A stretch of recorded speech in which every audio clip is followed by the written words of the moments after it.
Alright guys, so let's take a look at Monday. So hopefully you've logged on, you found what you need, alright? So let's start with our objective. This would be like reading the learning target board, right? I can understand the basics of poetry by exploring different examples and studying poetry terms. So here are my directions for today. I need to watch this screencast, annotate notes, complete what is poetry, and then complete the Quizlet. So we have 4 steps today that we're going to work through. If I scroll down, I see that I have my lesson here.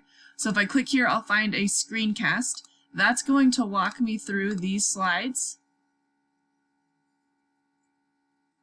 that you'll see right here, right? So it takes a minute to open, but you'll see a Google Slides presentation, okay? So first you will go through the screencast. You also have slides here to help you, okay?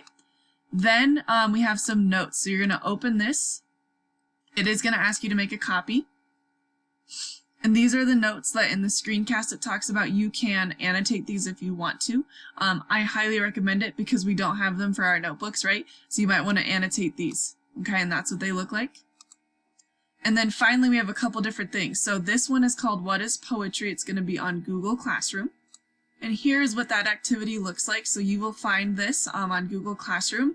And you will go, so here, I know it's not very obvious, but there's a website right here that you will go to.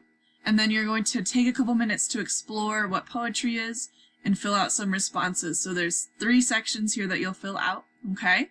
And it's going to just ask you, like I said, some different questions about poetry. What did you notice? So make sure you are doing that part. And then final part on our poetry calendar for today is a Quizlet. You guys can do whatever you want with this Quizlet, right? You can do flashcards, you can do all of the features that have the gravity, the match, whatever you want. The goal with this is just to be a little bit more familiar with your poetry terms, okay? So pretty easy. Please email me if you have any questions or need me to hop on your document and help you with anything, but hopefully it should be a pretty easy day.